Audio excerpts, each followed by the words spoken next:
क्या वाकई रजब भट्ट गुस्ताखे रसूल है? ये सारी कहानी शुरू कहाँ से हुई? परफ्यूम लॉन्च करने में ऐसा क्या होगा कि रजब भट्ट के पीछे पूरा मुसलमान पड़ गया? तो कुछ हरकतें भी ऐसी करते हैं ना लाइल्मी के अंदर, इनको समझ में नहीं आती है। इनको माफी मांगनी चाहिए थी, लेकिन बात हो गई लेट। अब रजब पे 295C तो थी ही नहीं भाई, क्योंकि आपका प्रोडक्ट भी लॉन्च होने वाला था और आपको आदत है कि बस किसी भी तरह से मैं कोई ऐसी बात करूं जहां पे हर वक्त रजब भट्ट रजब भट्ट रजब चलता है। आप लोग ऐसे लोगों को सपोर्ट कर रहे हो जो हमेशा से ही सिर्फ और सिर्फ लोगों को गलत राह पर लेकर चल रहे हैं। शऊर बहुत इंपॉर्टेंट है, जो तालीम से नहीं आता, आपके घर से आता है।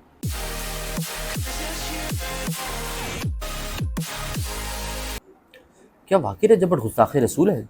क्या वाकई अब उसको सजाए मौत दी जाएगी, या फिर वही फतवा लगेगा इसके ऊपर जो एक गुस्ताखे रसूल के ऊपर लगता है? ये सारी कहानी शुरू कहाँ से हुई? क्या सेक्शन 295C और सेक्शन 295A इसके ऊपर वाकई में है? अगर है तो ये हुआ कब? परफ्यूम लॉन्च करने में ऐसा क्या होगा कि रजब भट्ट के पीछे पूरा मुसलमान पड़ गया और रजब भट्ट को कुरान पे हाथ रख के और काबे पे हाथ रख के माफी मांगने की जरूरत पेश आ गई? 295A 295C को मैं बिल्कुल इंकारी नहीं हूँ। मेरा बिल्कुल मकसद ये नहीं था कि मैं 295A या 295C जिस रिसालत के तहत ये लगती है कि मैं उसका इंकारी हूँ, नहीं, ऐसा बिल्कुल हरगिज नहीं है। मैं दिलो जान से कानून नमूस रिसालत को तस्लीम करता हूँ। जो शख्स भी अल्लाह और उसके रसूल सल्लल्लाहु अलैहि वसल्लम की तौहीन करता है वो वाजिबुल कत्ल है। इन सारे सवालों के जवाब दूंगा इसी वीडियो में। तो फिर अस्सलाम वालेकुम, welcome back to my channel. उम्मीद है आप लोग खैरियत से होंगे, बेहतरीन होंगे, ठीक ठाक होंगे, फिट फाट होंगे, ताज़े एक और ब्लॉग के साथ। और इस ब्लॉग को बनाने का सिर्फ मेरा मकसद ये था कि हम अपना किरदार भी अदा करें। जहाँ पे मामला गुस्ताखे रसूल और रसूल वसल्लम की हुर्मत पे आता है, एज अ मुसलमान मुझे लगता है कि अपना किरदार अदा करना मेरा भी ज़रूरी फ़र्ज़ है। मैं सबसे पहले ये बताना चाहता हूँ कि सेक्शन 295 एक्चुअली है क्या। इस सेक्शन 295, हमारे यहाँ पे सेक्शन 295A भी है, सेक्शन 295C भी है। 295 Indian penal code, Pakistan penal code, और ये हमारा कानून जो सारा ब्रिटिश है वो सब एक ही है। सेक्शन 295A और 295C में बहुत बड़ा एक मेजर डिफरेंस है, लेकिन दोनों के दोनों जो है वो किसी के रिलीजियस सेंटिमेंट्स को हर्ट करने के ऊपर ही है।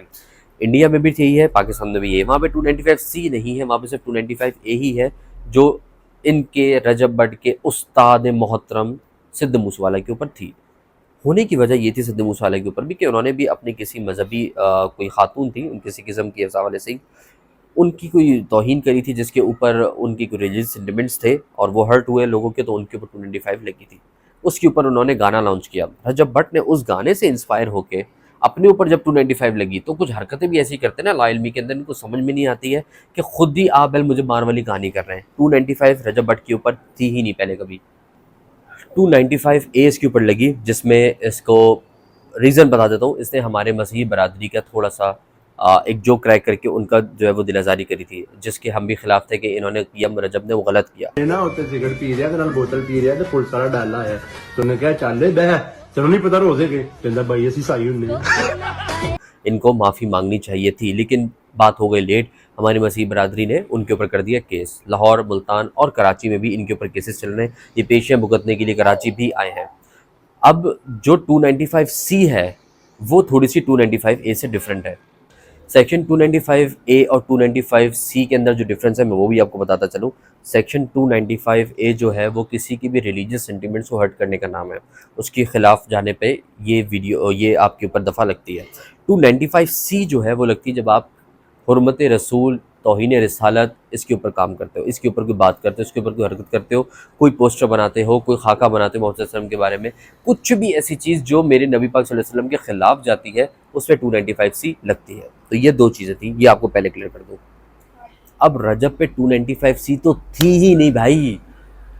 ये कंट्रोवर्शियल एक स्टेटमेंट दी है इन्होंने अपने परफ्यूम लॉन्च होने से पहले। फिर मेरे उस्ताद पे भी बहुत दफा लगी थी, मेरे पे भी बहुत दफा लगी। मेरे उस्ताद के सर पे भी थी 295, मेरे सर पे दो है 295A 295C। जो हमारा आज परफ्यूम लॉन्च होने जा रहा है उसका नाम भी 295। 295A ज़रूर इनके ऊपर लगी थी, और वो भी इसलिए लगी थी क्योंकि रजब ने मसीह बरादरी को जो डिसरिस्पेक्ट किया था अपने उस जोक, जो मांडोगन ने क्रैक किया था जोक, उस जोक के ऊपर तमाम मसीह बरादरी को बुरा लगा, इंक्लूडिंग मुस्लिम, जो मुस्लिम भी बिलीव रखते हैं कि वाकई में उन्होंने एक वर्ड यूज़ किया था जो कि उनके बकौल नहीं यूज़ करना चाहिए, यानी कि मसीह बरादरी के बकौल।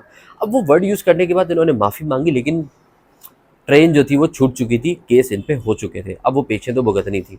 कराची, लाहौर और मुल्तान में इनके तीनों जगह पे केसेस चल रहे थे। लाहौर इनका अपना शहर है, वहाँ इनके लिए केस भेजना कोई मुश्किल नहीं था, लेकिन कराची और मुल्तान में इनके लिए मसला है।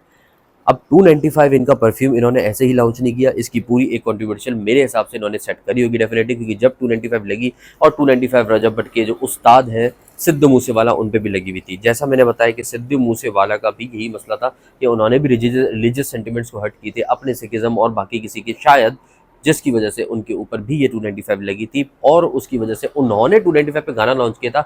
ये ठहरे उनके मुरीद, ਅਸੀਂ ਸਿੱਧੂ ਨੂੰ ਫੋਲੋ ਕਰੀਦਾ, ਅਸੀਂ ਕਿਸੇ ਰੋਮਾਂਟਿਕ ਹੀਰੋ ਨੂੰ ਫੋਲੋ नहीं करीदा। तो इन्होंने बोला कि उनके ऊपर जब उन्होंने गाना लॉन्च कर दिया था 295 लगने पे, तो मैं तो भाई फिर रजब भट्ट पाकिस्तान का भी सिद्धू मूसेवाला बनना चाह रहा हूँ, तो मैं ये करता हूँ कि मैं परफ्यूम लॉन्च करता हूँ और मैं भी उसका एज अ प्रोडक्ट उसका नाम रखूंगा 295। अब 295 रखना भी कोई मसला नहीं, जैसा वो कह रहे हैं कि मैं घर का नंबर, बाइक का नंबर, अपना नंबर 295 रख सकता हूँ, रखो, मसला नहीं है। 295 तो एक दफ़ा है ना, ठीक है। मसला ये है कि आप 295 अपना जो परफ्यूम है उसको लॉन्च करते हुए आप कह क्या रहे हो? आप कह रहे हो कि भाई 295 मेरे उस्ताद पे भी लगी थी, 295 मेरे पे भी लगी है, मेरे पे तो 2 लग गई, 295 ए भी और सी भी, तुम पे तो 295 सी तो थी नहीं उस टाइम पे। तुम खुद उस चीज़ को एक्सेप्ट करवाना चाह रहे हो, तो फिर तो रिलीजियस सेंटिमेंट हर्ट करो ना लोगों का कि 295 सी तो थी तुम पे, तो फिर तो लोग आएंगे मैदान में, लोग तो बात करेंगे। तो आपने खुद आ बैल मुझे मार किया क्योंकि आपने कंट्रोवर्शियल स्टेटमेंट दी, क्योंकि आपका प्रोडक्ट भी लॉन्च होने वाला था और आपको आदत है कि बस किसी भी तरह से मैं कोई ऐसी बात करूं जहां पे हर वक्त रजब भट्ट चलता है। अगर अल्लाह पाक ने आपको थोड़ा सा शऊर नहीं दिया, लेकिन आपको इज्जत दी है अल्लाह ने, शऊर में इसलिए बोलो नहीं दिया क्योंकि आपको खुद नहीं पता कि मुझे कब क्या बोलना है, कब क्या करना है। आप इतने लाइल्म हैं। और वो जो इनके जितने भी 60 लोग फॉलोअर्स हैं, मेरा उनसे ये सवाल है कि आप लोग बगैर सोचे समझे क्यों ऐसे शख्स को ज़्यादा टाइम देते हो जिसको यही नहीं पता कि मुझे कब क्या बात करनी है, कब क्या दिखाना है, मैं क्या कल्चर प्रमोट कर रहा हूँ, मैं फैमिली दिखाता हूँ, मैं डाले कल्चर प्रमोट कर रहा हूँ, मैं लोगों को बदमाशियाँ दिखा रहा हूँ। माजरत के साथ मैं उसको कंडेम करता हूँ। जेल जूल जाना बंदों के लिए अच्छी बात है, कोई मसले वाली बात नहीं। ऑल एंड ऑल मुझे सिर्फ इतना ही आपको बताना था कि जो भी कुछ हो रहा है ना इस वक्त मुल्क पाकिस्तान के अंदर, उसमें as an Awam, as an viewer आप लोगों का बहुत बड़ा किरदार है। आप लोग ऐसे लोगों को सपोर्ट कर रहे हो जो हमेशा से ही सिर्फ़ और सिर्फ लोगों को गलत राह पर लेकर चल रहे हैं। मेरा ये आपसे सवाल है, क्या आप अपने बच्चे को इस तरह की तालीम देना पसंद करेंगे जिसके अंदर बच्चे बदमाशियाँ सीखें, बच्चे दूसरों को बदतमीज़ियाँ करवाना सीखें, डाला कल्चर, फड्डे फसाद? रजब की कितनी कंट्रोवर्सीज आई, मैं सारी पीछे बात नहीं करूँगा, मैं सिर्फ हाल की बात करना चाहता था। बराए मेहरबानी अपने आप को और अपने बच्चों को ऐसी चीज़ों से रोकें जो चीज़ें माशरे में बुराई का सबब बन रही हैं। ये कैंसर जो है वो एक छोटा सा सेल होता है जो फर्स्ट स्टेज से शुरू होने के बाद आपको खा जाता है, 5th और 3rd स्टेज जो भी इसकी स्टेजेस होती हैं। अल्लाह पाक सबको महफूज रखे बीमारी से भी और ऐसी बीमारी से भी जो सोशल मीडिया के थ्रू हम सब तक ला के मुसल्लत की जा रही है। शऊर बहुत इंपॉर्टेंट है, जो तालीम से नहीं आता आपके घर से आता है। दुआ में इजाज़त दो, अल्लाह हाफ़िज़।